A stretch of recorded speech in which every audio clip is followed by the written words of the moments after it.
Hey everyone. So, Furina's rerun is about to end in 7 days, and I know exactly what everyone is thinking because the question is blowing up my comments. Do I pull for her right now? Do I wait for Durin in the next version? Or do I just skip everyone and save everything I have for Colombina in 6.3? And honestly, the answer isn't simple. It's not straightforward at all, because we're at this really weird point in the game where the meta is actively splitting into several different archetypes. So, in today's video, we're going to break down all the reasons for you to pull or to skip these characters, and hopefully, I can help you make this decision. But before we dive in, looking for the best way to recharge in Genshin Impact? Loot Bar is the smarter choice. It works exactly like the in-game top-up, but it's way more affordable. New users get 10% off with the link in the pinned comment. Loot Bar also has special deals on crystal packs, including the 6480 bundle, and even an all-in-one package with everything you need. See this? The regular $100 pack only costs $82 on Loot Bar. The process is simple and secure.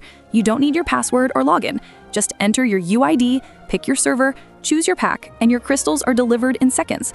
Players around the world trust Loot Bar because it's fast, safe, and way more affordable. So don't waste your money. Click the link in the description or pinned comment and start saving on your top-ups today.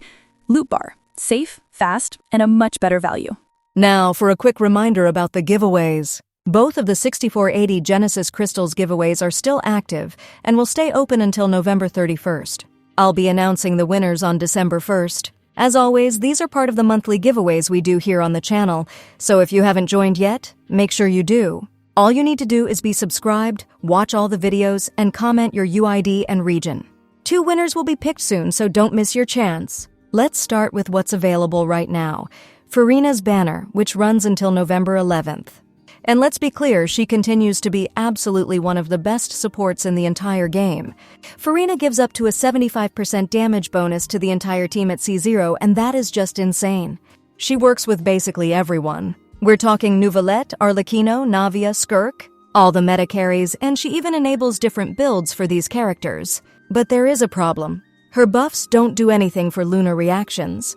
Those reactions scale with elemental mastery and crit damage, not with the pure damage bonus that she provides. So, in Nod Krai, for teams that are running Lunar Bloom or Lunar Charged, she really only contributes through her off-field hydro damage, not through that huge buff she's famous for. But here's the thing. If you are not running teams that are focused on lunar reaction damage, Furina remains completely irreplaceable. She has 30 seconds of skill duration, she barely needs any field time, and as the Hydro Archon, she is guaranteed to have regular reruns. You don't even need her constellations. C0 handles everything perfectly well. Although C2 does give you a massive damage spike if you're willing to spend the primogems. For most traditional teams, vaporize, freeze, or even hyperbloom she is still the best option available. Now let's talk about the next patch. An important point here is that Durin arrives on December 3rd, and he promises to be a pretty strong character. I actually made a video detailing his current beta kit if you want to check that out, but basically, after Durin uses his skill, you get to choose between 2 different modes. There's a support-focused mode that deals off-field pyro damage in an area, and it gives a 20% resistance reduction for pyro, dendro, geo, and electro. Or you can choose another mode for his personal damage, which is focused on single target and gives a 40% boost to vaporize and melt. That sounds great, right? Except, to take full advantage of Durin's kit, he is locked to the Hexenzirkel system. You need at least 2 characters from the magic faction like Venti, Albedo, Mona, or Fischl, just to make him work properly. If you don't follow the leaks, in version 6.2, Hoyo is going to buff all of these Hexenzirkel characters when you run them together. Venti is going to get a new signature weapon and become a legitimate main DPS option. Albedo will gain massive defense buffs that give allies up to a 30% damage bonus, and Mona will receive several buffs that improve her synergy with reactions. So if you've already invested in these Mondstadt characters, or if you're planning to pull for Varka or Alice in the future, Durin could be phenomenal. But without those specific teammates, he is much more restrictive than a universal support like Furina. And then there's Colombina. She's scheduled for January 14th, right during Lantern Rite. After all the conflicting leaks, it is finally confirmed that she is a 5-star Hydro Catalyst, but her kit hasn't even entered beta yet, so everything can still change. What we're hearing, the rumor, is that she was made specifically as a lunar reaction enabler with a heavy focus on buffing elemental mastery. She's basically the Nod Krai equivalent of what Furina is for traditional teams. The leaks suggest about a 50% lunar reaction damage buff and even better hydro application than Furina, which would make her best in slot for characters like Flynn's, Inefa, Lauma, and Nefer.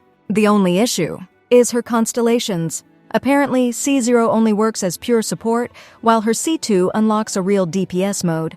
This is worrying, because it implies she might feel incomplete without those constellations, although we're only going to know for sure when the beta starts sometime in late November. So what does this all mean for you?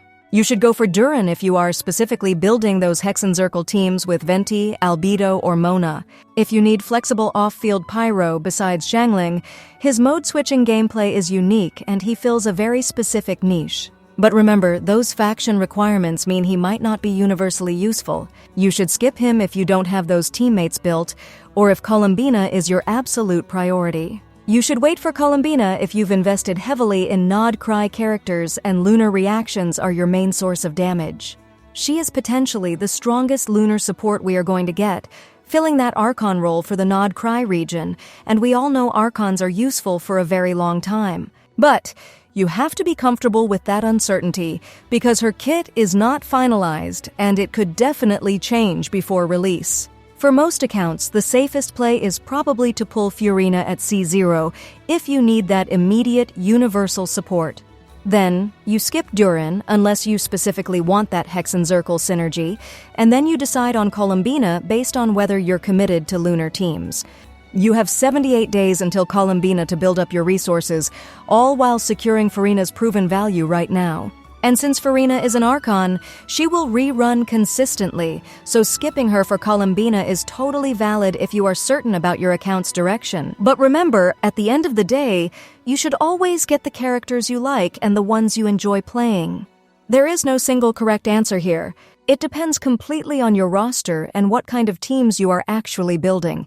Genshin is a game, and games are made to entertain us. It is okay if you can't get all the stars in Abyss 12, or if you can't beat the hardest mode of the Imaginarium Theater. What matters is always playing with the characters that keep us excited to keep playing. Anyway, tell me in the comments what you're planning. I'm really curious to know if this video helped you in any way.